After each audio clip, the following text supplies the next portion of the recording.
جو احکام شریعت آپ کا پروگرام ہے، یہ واقعی بہت بڑھیا پروگرام آپ نے مرتب کیا ہے۔ تہذیب ٹی وی جو ہے مبارکباد کا مستحق ہے۔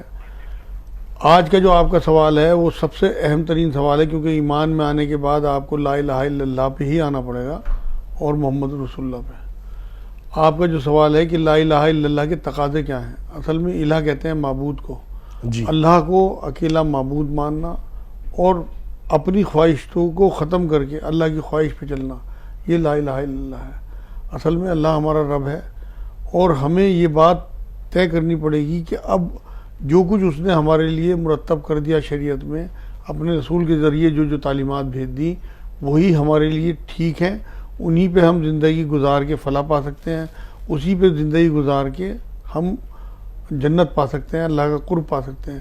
تو لا الہ الا اللہ کا سب سے بڑا جو تقاضا ہے وہ احکام شریعت کا فالو کرنا، کہ ہم شریعت جو بھیجی اللہ نے اپنے نبی کے ذریعے اسے فالو کریں، اس کی منع کردہ چیزوں سے رکیں، اس کی اجازت کردہ چیزوں کی طرف مائل ہوں۔ صرف اللہ ہی عبادت کے لائق ہے، لا الہ الا اللہ، اللہ کے سوا کوئی عبادت کے لائق نہیں۔ ایک اور چیز آتی ہے یہاں پہ، اللہ تعالیٰ نے کہا میں نے انسان اور جنوں کو اپنی عبادت کے لیے پیدا کیا، بندگی کے لیے۔ جی بندگی۔ تو اس سے کیا مراد ہے، ذرا اس کے بارے میں تھوڑی وضاحت کریے۔ یہاں اصل میں اللہ کی مراد یہ ہے کہ انسان اور جنوں کو اللہ نے تمام تر چیزیں، جتنی بھی کائنات میں چیزیں، سب انسان کے لیے بنائی، اور باقی چیزوں کو اللہ نے انسان کو اور جن کو اپنی عبادت کے لیے بنایا۔ بندگی کہتے ہیں غلامی کو۔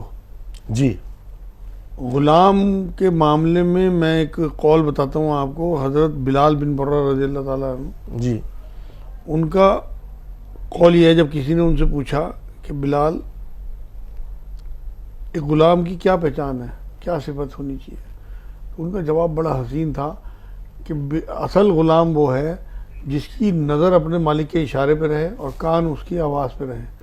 تو ہمیں ہر ٹائم اللہ کی بندگی میں رہنا ہے۔ اللہ 24 گھنٹے معبود ہے، تو ہمیں بھی 24 گھنٹے بندہ بننا ہے۔ بندگی کوئی 4-6 گھنٹے کی نہیں ہے نوکری کی طرح، بلکہ غلامی ہے 24 گھنٹے کی۔ آپ 5-10 منٹ کی نماز پڑھ کے ابھی آپ نے کہا نا کہ اللہ تعالیٰ نے، جیسے میں نے بھی کہا کہ جن کو اور انسان کو اپنی عبادت کے لیے پیدا کیا، ابھی آپ نے کہا بندے کی غلامی کے لیے کہ ہمیں 24 گھنٹے عبادت کرنی۔ انسان 24 گھنٹے تو عبادت نہیں کرتا۔ روزہ نماز کتنی نماز 5 ٹائم کی پڑھ بھی رہا ہے، ساری نمازیں پڑھ لگا 2-2.5 گھنٹے لگ جائیں گے 5 ٹائم کی نماز میں۔ نہیں تو عبادات کا مفہوم ہی غلط سمجھا ہوا ہے نا۔ نہیں میں کہہ رہا ہوں عبادات صرف نماز روزہ کا نام تھوڑی ہے۔ عبادات تو یہ بھی ہیں، تو میں وہی جاننا چاہ رہا ہوں 24 گھنٹے عبادات کے اندر، جیسے ابھی آپ نے ذکر کیا غلام کا، غلام کا مطلب تو یہ ہوا 24 گھنٹے کی غلامی ہو گئی۔ 24 گھنٹے کی عبادت ہے۔ جو امپلائی اور غلام میں فرق ہے، سمجھے؟ جیسے ابھی آپ کہہ رہے تھے، تو غلام تو کسی چیز کو منع ہی نہیں کر سکتا، تو وہ 24 گھنٹے کی عبادت کیسے کرے، ذرا اس کے بارے میں تھوڑا۔ وہ جو ہے معاملہ، اس کے لیے آپ کو یہ دیکھنا پڑے گا کہ اس نے کیا کیا حکم دیے۔ آپ کو دکان پہ کیسے رہنا ہے، آپ کو آفس میں کیسے رہنا ہے، آپ کو جس چینل پہ آپ کام کر رہے ہیں اس کے لیے کتنا ایماندار رہنا ہے۔ ہر چیز کا ایک معاملہ اللہ نے آپ کے لیے طے کر دیا۔ اگر آپ اسے فالو کرتے ہوئے، اس کے قانون کو، اس کی شریعت کو، اس کے رسول کے طریقے کو فالو کرتے ہوئے زندگی گزارتے ہیں، آپ یقین کریں آپ 24 گھنٹے عبادت میں ہیں۔ ہم عام طور سے اس وقت بچوں کو کلمہ سکھا دیتے ہیں، کلمہ طیبہ، کہ لا الہ الا اللہ محمد رسول اللہ۔ بچہ بڑی تتلی آواز میں پڑھ بھی لیتا ہے اور ہمارا کام ختم، کہ بچے نے کلمہ سیکھ لیا بس۔ اس کلمے کو راسخ کیسے کیا جائے اس کے دل میں، کیونکہ جب تک یہ ہمارے دل میں راسخ نہیں ہوگا تو آنے والے معاشرے کا جو وہ حصہ بنے گا تو ایک صحت مند معاشرہ نہیں وجود میں آئے گا۔ اصل میں تو بڑا اہم ترین سوال آپ نے کیا ہے، یہ بڑا ضروری ہے لوگوں کو بتانا کہ جو لا الہ الا اللہ ہے نا، اسے آپ خود عمل کر کے دکھاؤ بچوں کو۔ بچے ہوتے ہیں آبزرور۔ اگر آپ کے عمل میں بچے لا الہ الا اللہ دیکھیں گے کہ ہمارے باپ کا جو رب ہے، ہماری ماں کا جو رب ہے، وہ ایک الہ اللہ ہے، انہوں نے رب اپنی خواہشات کو، اپنے کاروبار کو، اپنے گھر کو، اپنے کپڑوں کو نہیں بنا رکھا، تو پھر ان کے دلوں میں بھی اللہ اسی طرح راسخ ہو جیسے اپنے ماں باپ کو کرتے ہوئے دیکھیں گے۔ تو سب سے زیادہ ضروری عمل ہے لا الہ الا اللہ۔ کہ کلمے کو راسخ کرنے کا طریقہ اپنا، وہ کیا کیا ہمارے عمل ہونے چاہیے جس سے کہ بچے کو یہ کہ دماغ میں کلمہ راسخ ہو جائے؟ سب سے پہلے تو آپ اپنے اندر اللہ کو اتاریں کہ آپ اللہ کو ایک الہ مانتے ہیں، اور وہ آپ کی ایکٹیویٹیز سے ظاہر ہونا چاہیے۔ نیت تو آپ کے اندر ہے، باقی تو آپ کی حرکتیں دکھ رہی ہیں۔ مان لو آپ کے دروازے پہ کوئی آیا اور آپ نے اپنے بچے سے کہہ دیا کہہ دو ڈیڈی نہیں ہے، تو وہ آپ اسے جھوٹ سکھا رہے ہیں جو شریعت کے خلاف ہے۔ تو وہ آپ لا الہ الا اللہ کے خلاف اسے دے رہے ہیں معاملہ. وہ اس ٹائم معصوم ہے، نہیں بولے گا، لیکن بڑے ہونے کے بعد اس کے اوپر یہ بات ہر حال میں آیا ہو جائے گی کہ میرے باپ نے مجھے یہ سکھایا. ایسی اور معاملہ ہے، مان لو کسی کے پیسے آپ کے پاس ہیں اور آپ اسے ٹائم پہ پیسے نہیں دے رہے، بچہ آپ کا دیکھ رہا ہے کہ آپ بحث کر رہے ہیں، تو وہ اس کا چھوٹا معصوم دل ہوتا ہے، اسے لگے گا کہ اسی طرح کرنا چاہیے، لوگوں کو چکر کٹانے چاہیے، ان کے پیسے نہیں دینے چاہیے، وعدہ خلافی جو ہے وہ ٹھیک ہے. تو یہ آپ لا الہ الا اللہ کے خلاف کر رہے ہیں. لیکن جب آپ لا الہ الا اللہ کو فالو کرو گے اپنی زندگی میں، اور بچہ یہ دیکھے گا کہ میرا باپ ایک نیک آدمی ہے، لوگوں سے جو وعدہ کرتا ہے بات کرتے ہوئے ہر چیز میں انشاءاللہ، ماشاءاللہ، الحمدللہ، ان سب چیزوں کا یہ بھی چیزیں رکھیں، لیکن یہ پہلے اپنے عمل میں اتاریں، زبانی نہ ہو. اصل میں قرآن یہ کہتا ہے کہ تم وہ کہتے کیوں جو کرتے نہیں. تو ماشاءاللہ، الحمدللہ، یہ آپ کی زندگی میں اترنا چاہیے، زبان پہ نہیں صرف. کیونکہ ایسا نہ ہو نا کہ آپ صرف زبانی جمع خرچ کر رہے ہوں، اس کا بھی بڑا غلط اثر پڑتا ہے. یہ منافقت ہے کہ آپ کے عمل میں تو کوئی چیز نہ ہو اور آپ ظاہر وہ چیز کر رہے ہیں. اور منافقوں کے بارے میں اللہ نے قرآن میں یہ کہا ہے کہ یہ کافروں سے بھی نچلے درجے میں ہوں گے دوزخ میں. تو اس لیے بہت ڈرنے کی بات ہے. ہمیں اپنا کہنا کرنا ایک کرنا ہے، جتنا ہم کہیں اتنا عمل کر کے اگر ہمارے عمل میں اور اس میں تضاد ہے، پھر تو منافق کے درجے میں آ گئے نا. نہیں، اصل میں کمزوری ہو سکتی ہے، کمزوری ہوگی. ہاں، منافقت تو یہ بھی ہے نا کہ جڑیں کھودنا، کہ دل میں آپ کے کلمہ ہو ہی نہ. یہ تو گناہوں کی طرف آدمی مگر مائل ہے، کمزور ہے. خارج. ہاں، نہیں، ایک دم خارج نہیں ہوتا، اور وہ مطلب اس کا علاج کر سکتا ہے. اسے بیماری کہا، دل کی بیماری منافقت کو، تو بیماری کا تو علاج ہوتا ہے نا. اور منافقت کا جو علاج ہے وہ انفاق ہے، زیادہ زیادہ اللہ کی راہ میں بانٹیں. جو چیزیں اللہ نے آپ کو دی ہیں، وہ چاہے صحت ہو، علم ہو، پیسہ ہو، خوبصورتی ہو، آپ کا رتبہ ہو، آپ کی بات ہو، آپ کی سفارش ہو، وہ ان محرومین میں بانٹیں جنہیں یہ چیزیں نہیں ملی. آپ نے کہا عمل سے اس کو، بچے کو یا اس کو سکھائیں. اگر یہ لا الہ الا اللہ ہی ہمارے ساتھ ہوگا تو وہ ہمارے سارے کام، چاہے ہماری دکان کا ہے، آفس کا ہے، اگر ہمارے سر پر یا یہ سوار ہو گیا کہ ہمارے دلوں میں راسخ ہو گیا اللہ ایک ہے، تو پھر تو یہی 24 گھنٹے کی عبادت بن گئی نا. ہمارے کھانا پینا، وہی تو میں نے شروع میں کہی تھی، اللہ کا حکم کیا ہے، ہمارا اٹھنا بیٹھنا، کھانا پینا، یہاں تک کہ بیوی کے پاس جانا بھی عبادت ہے. ہاں، تو وہ ساری چیزیں سب وہ جو ایک طریقہ بتا دیا ہے، کانسٹیٹیوشن ہے یہ. اچھا، اب اس کے آگے آتے ہیں محمد الرسول اللہ. اب اس کے کیا تقاضے ہیں، ذرا اس کے بارے میں تھوڑا بتا. اصل میں سورہ حشر کی 7 نمبر آیت میں اللہ رب العزت نے یہ بات کہی ہے کہ نبی جو تمہیں دیں وہ لے لو، جس سے روکے اس سے رک جاؤ. یہ محمد الرسول اللہ ہے، جو نبی اکرم صلی اللہ علیہ وسلم کی حد درجے کی محبت، حد درجے کی اطاعت، حد درجے کی پیروی کہتے ہیں پیر پہ پیر رکھنے کو. تو اگر آپ حد درجے کی پیروی رسول اللہ اکرم صلی اللہ علیہ وسلم ہی کریں گے. حضور نے ایک بار یہ بات فرمائی کہ تم مومن ہو ہی نہیں سکتے جب تک تمہیں اپنے ماں باپ، بہن بھائی، مال متا، ہر چیز سے زیادہ جو ہے، میں اپنی جان سے بھی زیادہ میری محبت. محمد رسول اللہ. ہاں، محمد رسول اللہ کے لیے میں ایک آیت بہت خوبصورت پیش کر دوں. سورہ احزاب کی 21 نمبر آیت ہے کہ اس میں اللہ نے یہ بات کہی ہے کہ حضور صلی اللہ علیہ وسلم میں تمہارے لیے بہترین نمونہ ہے. اس پر بے شک اسوہ ہے ہمارے لیے. ہاں، تو ان کی پوری زندگی ہمارے لیے اسوہ ہے. ہم معاشرے میں دیکھتا ہوں میں کہ صرف حلیہ لے لیا جاتا ہے حضور کا. اصل چیز رویہ ہے حضور کا. حلیے کی اہمیت بہت ہے، لیکن وہ بعد میں. پہلے آپ حضور صلی اللہ علیہ وسلم کا رویہ، آپ رویہ فالو کریں. حضور کس طرح اپنی بیویوں کے ساتھ تھے، کیسے اپنے پڑوسیوں کے ساتھ تھے، کیسے اپنے صحابہ کے ساتھ تھے. دیکھیے قرآن میں اللہ نے ایک جگہ یہ تک کہا ہے حضور صلی اللہ علیہ وسلم کو کہ آپ جو ہے نرم دل ہیں. اگر آپ سخت دل ہوتے، سورہ آل عمران کی 159 نمبر آیا تھا غالباً، اگر آپ نرم دل نہ ہوتے، سخت دل ہوتے، تو لوگ آپ کے پاس سے چھٹ جاتے. تو صحابہ اکرام حضور صلی اللہ علیہ وسلم کے پاس اس طرح سے جمگھٹا لگائے رکھتے تھے، ہر صحابی کو یہ لگتا تھا کہ حضور سب سے زیادہ میرے قریب ہے. یہ جو شفقت اور فقراء صحابہ مشہور ہے کہ جو صحابہ تھے وہ نہ اپنے کھانے کی فکر ہے نہ کسی چیز کی، وہیں پڑے رہتے تھے. تھے. وہ جو شفقت تھی وہ آپ کے اندر آنی چاہیے رسول اکرم صلی اللہ علیہ وسلم کی، تب محمد رسول اللہ پورا ہوگا. آپ کا جو محمد رسول اللہ ہے وہ آپ کی ایکٹیویٹیز سے نظر آنا چاہیے لوگوں کو. ایک غلام جو حضرت زید بن حارثہ تھے، غلام تھے جی، لیکن اپنے گھر والوں کے ساتھ نہیں گئے، ان کے گھر والے لینے بھی آ گئے. تو یہی کہا کہ ماں باپ کو چھوڑ دیا. حضور نے چھوٹ دے دی تھی جانا چاہے. جی جی بالکل. تو اصل میں تو بات یہ ہے کہ ہمارے لیے بہترین نمونہ ہے حضور میں. تو محمد رسول اللہ تب پورا ہوگا جب ہم حضور کا حلیہ، حضور کا رویہ، حضور کی ایکٹیویٹیز، حضور کا مشن. کیا مشن تھا؟ حضور آخری خطبے میں کہہ کے گئے کہ جو یہاں موجود ہیں وہ ان تک پہنچا دیں جو یہاں موجود نہیں ہے. تو وہ جو پیغام حضور صلی اللہ علیہ وسلم لے کے آئے تھے، قرآن کا پیغام، اسے اپنی زندگی میں اتاریں، لوگوں تک پہنچائے جو محروم ہیں، ان تک قرآن نہیں پہنچا.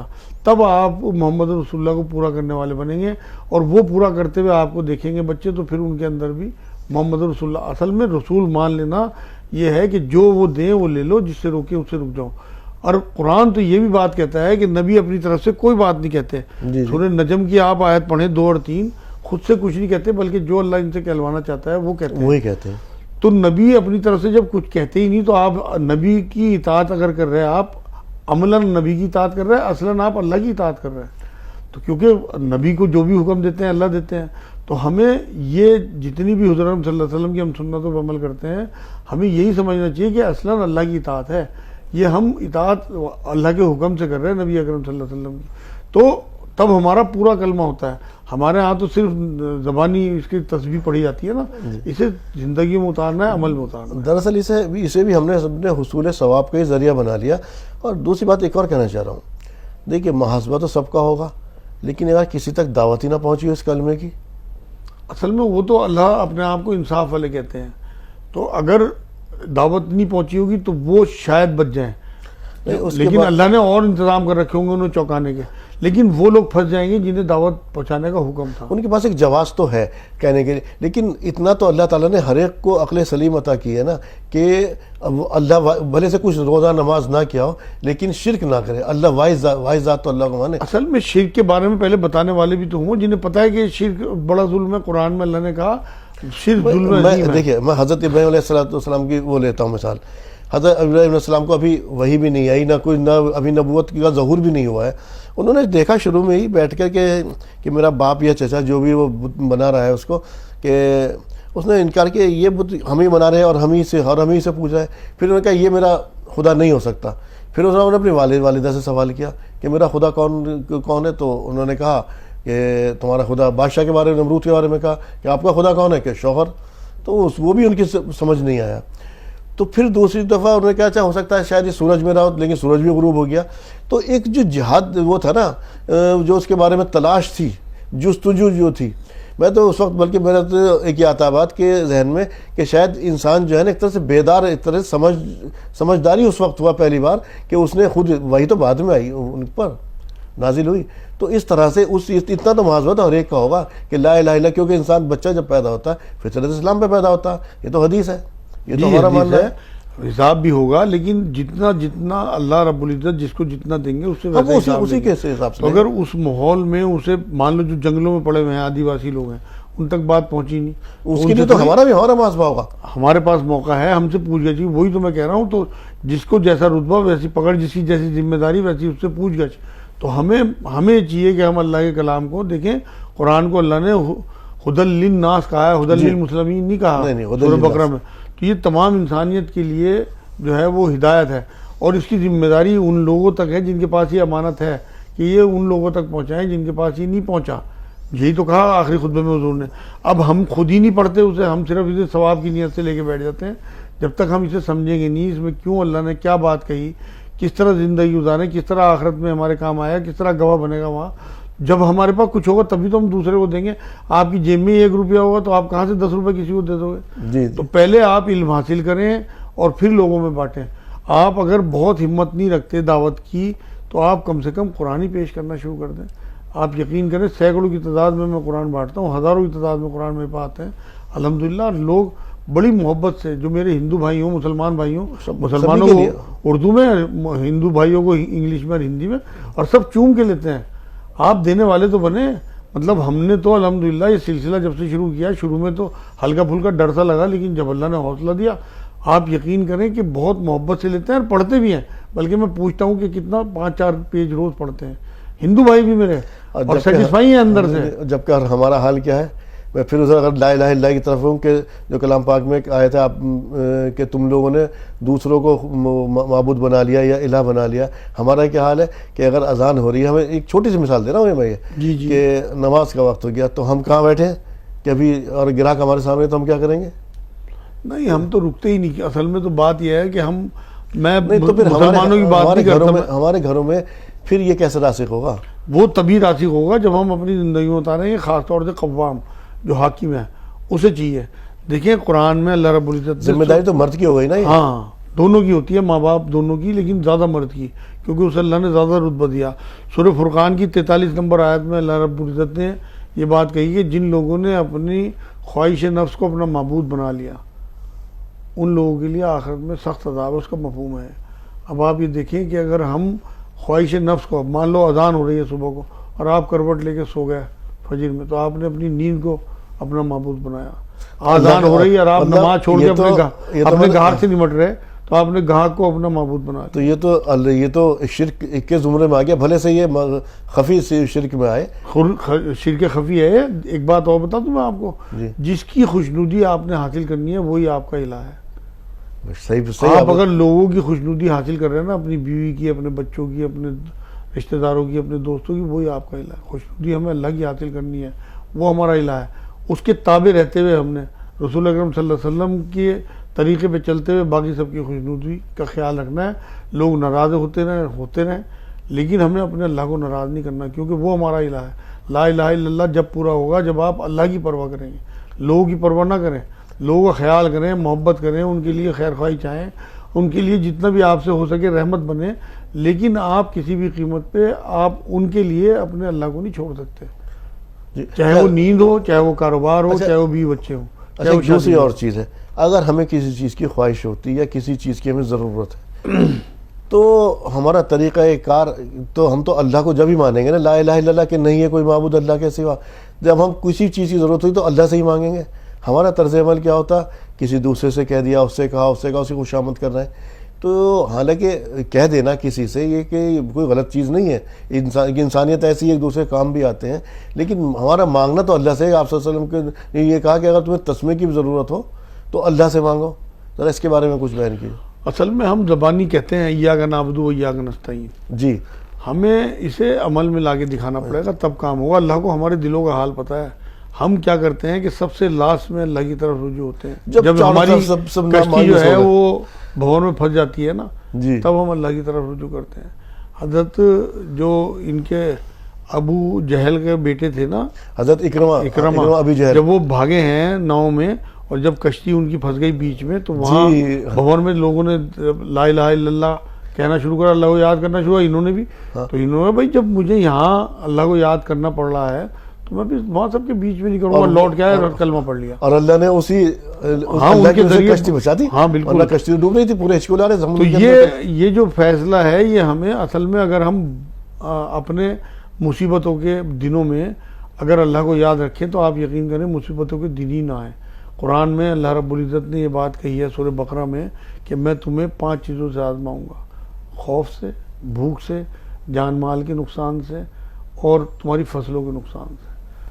اگر ہم ہر نقصان پہ یہ سوچیں کہ اللہ کی آزمانے کا طریقہ ہے، قرآن میں اللہ نے 2-3 جگہ یہ بات کہی کہ کیا تم نے یہ سمجھ رکھا ہے کہ تمہیں ایسی جنت مل جائے گی، ابھی تو میں آزماؤں گا تمہیں۔ تو آزمانا اللہ کی سنت ہے۔ لازماً آزمائیں گے۔ ہاں، آزمانے کی جب بات آتی تھی تو صحابہ خوش ہوتے تھے کہ اللہ کا وعدہ سچا ہے کہ اس نے آزمائی ڈالی ہمارے اوپر، وہ پریشان نہیں ہوتا، ہم تو ہائے توبہ مچانے لگتے ہیں۔ یہ تو جب امت مسلمہ میں جو خلفاء کا دور آ گیا ہے، خلفاء راشدین کا، اور جو پیسے کی سب چیز کی افراط ہو گئی، تو ایک صحابی کا مجھے نام تو نہیں، انہوں نے کہا کہ مجھ سے تو اچھا مسیب بن زبیر وہ تھے، اور جو صحابہ تھے جو شہید ہو گئے، کیونکہ اس وقت بڑی تنگی کے حالات دیکھیں کہ جب وہ ان کو دفنایا گیا ہے تو چادر جو تھی کبھی کھولتے تھے تو پیر کھل جاتے تھے، کبھی سر کھل جاتا تھا۔ بولے کہیں مجھے تو ایسا کہ اللہ تعالیٰ ہماری جو ہم نے نیکیاں کی اس کا بدل نہ دے رہا ہو، ان کے دل میں اتنا خوف ہوتا تھا۔ ہاں، اصل میں وہ لوگ بڑی محبت کرتے تھے۔ قرآن میں اللہ رب العزت نے سورہ بقرہ 165 نمبر آیت میں کہا کہ ایمان والے اللہ سے شدید تر محبت رکھتے ہیں، مطلب ان کا تو چاہے آزمائش ہو اور چاہے انہیں خوشیاں ملے، نہ وہ آزمائش پہ پریشان ہوتے ہیں نہ وہ خوشیوں پہ اتراتے ہیں، ایسے ہی لوگ اللہ کو پسند ہیں۔ اصل میں لا الہ الا اللہ کا سب سے پہلے علم سیکھنا ضروری ہے۔ قرآن میں سورہ محمد ہے 47 نمبر سورت صلی اللہ علیہ وسلم، اس کی آیت میں 19 نمبر آیت میں اللہ نے یہ کہا ہے کہ سب سے پہلے علم سیکھو لا الہ الا اللہ کا۔ تو یہ حکم ہے کہ ہمیں اپنی اولادوں کو بھی اور اپنے آپ بھی سب سے پہلے لا الہ الا اللہ کا وہ سیکھنا ہے کہ یہ اصل میں علم ہے کیا، اسے کیسے اپنی زندگی میں اتاریں، کس طرح اسے فالو کریں۔ اس کے بعد محمد رسول اللہ پورا کلمہ کرنے کے لیے پھر حضور اکرم صلی اللہ علیہ وسلم کی پیروی، حد درجے کی محبت، حد درجے کی ان کی اتباع، تب ہمارا معاملہ جو ہے حضور کے ساتھ پورا ہوگا، تبھی اللہ کے ساتھ پورا ہوگا۔ جہاں صاحب آپ اسٹوڈیو میں آئے، میری اور تمام تر ناظرین کی رہنمائی فرمانے کے لیے آپ کا بہت بہت شکریہ۔